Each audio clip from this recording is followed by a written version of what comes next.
Made in India phone आप use करेंगे, American भी made in India he use करेंगे। चाइना के लिए ये कितना टफ टाइम होगा। अब बात करो या मरो, तो it's a tough time for China. हम खुद भूख से मर रहे हैं, फाइनेंशियल क्राइसिस है, जॉब्स नहीं है, यहाँ पर एजुकेशन सिस्टम नहीं है, हेल्थ नहीं है, इंफ्रास्ट्रक्चर नहीं है। आप पाकिस्तान के अंदर देखें, जहाँ जहाँ पुराने अस्पताल हैं, कॉलेज ये हैं, वो सब हिंदुओं के बनाए हुए हैं। एक substantial part of the Chinese business would come down to India और इंडिया उसका बेनिफिशियरी होगा। इसका सबसे बड़ा एग्जांपल है आपका आईफोन। $20 बिलियन बहुत होता है भाई, अगर आप, which is 20% of the world market, यानी कि ये टोटल अगर हम 20 बिलियन को 5 से मल्टीप्लाई कर दे तो $1 ट्रिलियन का मार्केट है। इंडिया उसका 20% कैप्चर करके बैठा है। It's a huge news. IPhone जो है, इंडिया में भी आईफोन बनने लगे हैं और $22 बिलियन की एक कह लीजिए मामूली सी रकम जो बताई जा रही है। पाकिस्तान की मैंने एक ये खबर भी सुनी थी कि पाकिस्तान में मेड इन इंडिया आईफोन इस्तेमाल नहीं होगा, क्योंकि हो सकता है आप लोग उसमें कोई राह की साजिश डाल दें,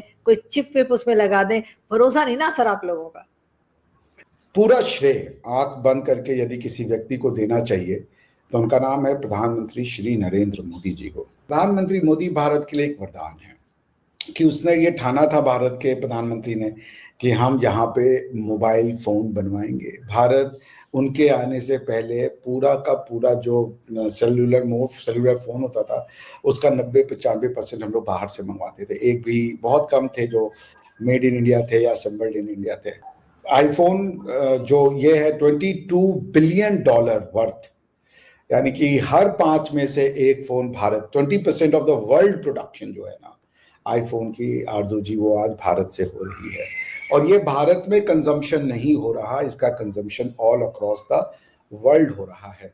और आप ये समझ लीजिए कि ये जो प्राइस है $20 बिलियन का, ये उस आईफोन की रिटेल वैल्यू नहीं है, ये उसकी गेट वैल्यू है। तो इसका मतलब है कि वाकई में वॉल्यूम बहुत ज्यादा है। 30% दुनिया का आईफोन बनाना, Arzoo ji, it's not a joke. Bharat कहाँ खड़ा है, प्रधानमंत्री मोदी ने भारत को कहाँ ला के खड़ा कर दिया है, उनकी विजनरी लीडरशिप ने भारत के साथ क्या किया है। तो हम बहुत खुश होते हैं कि हमारा देश एक बहुत ही एबल और सुरक्षित हाथों में है। That means India has got capacity to produce, to be the next manufacturer of the world. तो मैन्युफैक्चरिंग बढ़ रही है। चाइना के लिए बिल्कुल कंसर्न्स है, बिकॉज चाइना के ऊपर रेसिप्रोकल टैरिफ लग रहे हैं और उसमें इलेक्ट्रॉनिक गुड्स के ऊपर एक्स्ट्रा 20% है, अगर मैं गलत नहीं हूं तो it's a tough time for China. और जहां तक बात रही कि क्या ये फोन बनाने की कैपेसिटी सिर्फ एप्पल की है, और भी फोन बन रहे हैं हमारे यहाँ, बहुत सी मैन्युफैक्चरिंग यूनिट्स आ रही हैं। So it's an extremely good news. एक substantial part of the Chinese business would come down to India और इंडिया उसका बेनिफिशियरी होगा। इसका सबसे बड़ा एग्जाम्पल है आपका आईफोन। $20 बिलियन बहुत होता है भाई, अगर आप, which is 20% of the world market, यानी कि ये टोटल अगर हम 20 बिलियन को 5 से मल्टीप्लाई कर दे तो $1 ट्रिलियन का मार्केट है। इंडिया उसका 20% कैप्चर करके बैठा है। It's a huge news. 22 के 22 कोई बात नहीं, 20-22 दोनों में है। अगर 20% मान के चले, एक हम जिसे कहते हैं हम रिस्ट्रिक्टिव फिगर ले लें तो उस भी वो बहुत होता है 20% का मार्केट गेयर करना फ्रॉम अ प्लेस जब हम कुछ नहीं बनाते थे और 10 साल के अंदर। सो मेक इन इंडिया की जीत है। ये कौन सा इस्लाम हम फैला रहे हैं, ये कौन सा जिहाद हमने अपने बच्चों को बता दिया हुआ है। अपने ही गले काट रहे हैं, अपने आप को ही मार रहे हैं। पहले हम मिलिटेंट से लड़ते थे, वो जी TLP है, वो जी TTP है, वो जी ये बलोच मिलिटेंट है। और ये जो अर्बन शहरों में हो रहा है, ये जो कराची, लाहौर, इस्लामाबाद में हो रहा है, इसका क्या करना है। हम कब अपना मुआशरा जो है उसको एक नॉर्मल मुआशरा बनाएंगे ना। इंडिया से एक्सपोर्ट तो हो रहा है ना, मेड इन इंडिया फोन आप यूज करेंगे, अमेरिकन भी made in India he use करेंगे। तो इट्स अ गुड न्यूज। और जब शुरू हो जाती है जर्नी ना, आज असेंबली से हो रही है, कल जो है मैन्युफैक्चरिंग भी आएगा, उसके बाद रिसर्च एंड डेवलपमेंट भी होगा।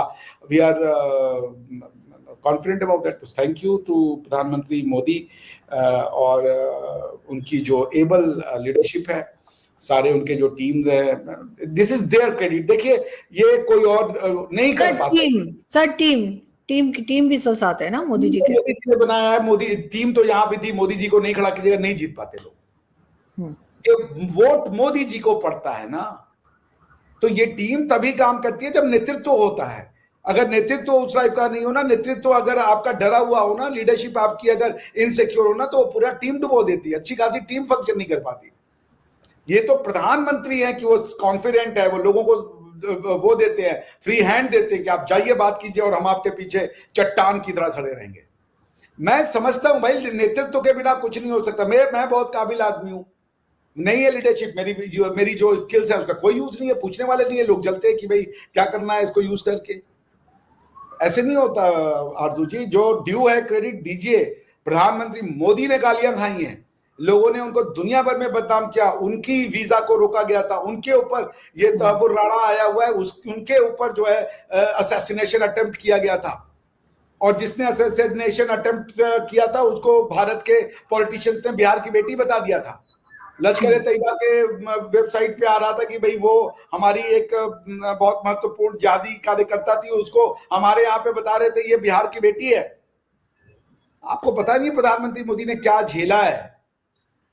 नमन है उनको, उनकी दृढ़ इच्छा शक्ति को, और शायद ईश्वर उनका ये परीक्षा लेकर के ही उनको प्रधानमंत्री बनाता था कि आज उन्होंने रिकॉर्ड तोड़ दिया। पहले कांग्रेस के पास था, हमारे पूर्व प्रधानमंत्री नेहरू जी थे जो 3 बार लगातार बने थे, प्रधानमंत्री मोदी ने वो रिकॉर्ड भी तोड़ दिया। और मैं आपको निश्चित कह रहा हूं 2029 भी प्रधानमंत्री मोदी ही आएंगे। भाई मैं तो बड़ा हैरान हो जाऊंगा। सर हमने तो योगी जी का सुना है, हम तो 2-3 चीजें चल रही पाकिस्तान में, वो कह रहे हैं कि योगी जी और योगी जी जो है उनको ये बताया जा रहा है कि उनसे तो खैर और ज्यादा लोग परेशान हो रहे हैं, कह रहे हैं कि सुना है बहुत ज्यादा एक्सट्रीम पे सोचते हैं।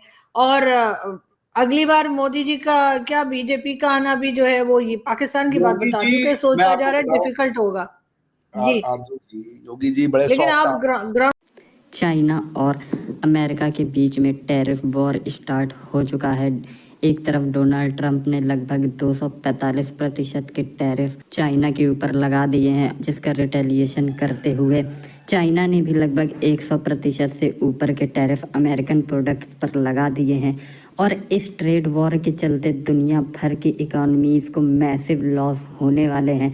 लेकिन इसके बीच में कुछ कंट्रीज ऐसे भी हैं जिनको फ़ायदा होगा, और इंडिया उनमें से एक है, क्योंकि अमेरिका को चाहिए कि चाइना जो मैन्युफैक्चरिंग करता था उस लेवल की मैन्युफैक्चरिंग और किसी कंट्री में हो सके, और इतना पोटेंशियल सिर्फ भारत के अंदर है।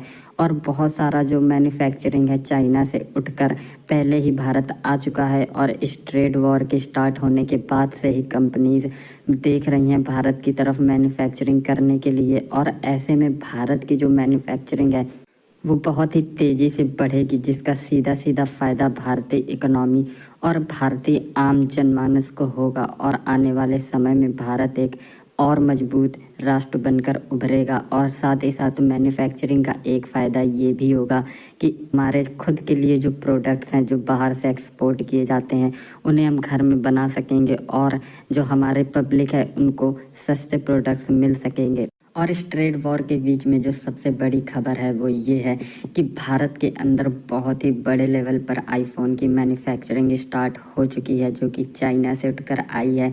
और इस मामले में जल्दी ही उम्मीद है कि भारत चाइना को रिप्लेस कर सके। हालांकि इसमें अभी बहुत ही ज़्यादा टाइम और एफर्ट लगने वाला है। इस पर पाकिस्तानी मीडिया का कहना है कि पाकिस्तान के लोग मेड इन इंडिया जो आईफोन है वो नहीं खरीदेंगे, और उसका रीज़न ये है कि भारत उनमें ऐसी चिप्स डालेगा जिससे वो जासूसी करेगा पाकिस्तान के लोगों की। और इसी तरह की तमाम कॉन्स्पिरेसी थ्योरीज पाकिस्तान से निकल कर आ रही हैं, और पाकिस्तान कॉन्स्पिरेसी थ्योरी में इतना विश्वास करता है, इसीलिए पाकिस्तान के आज काफ़ी बुरे हाल हैं।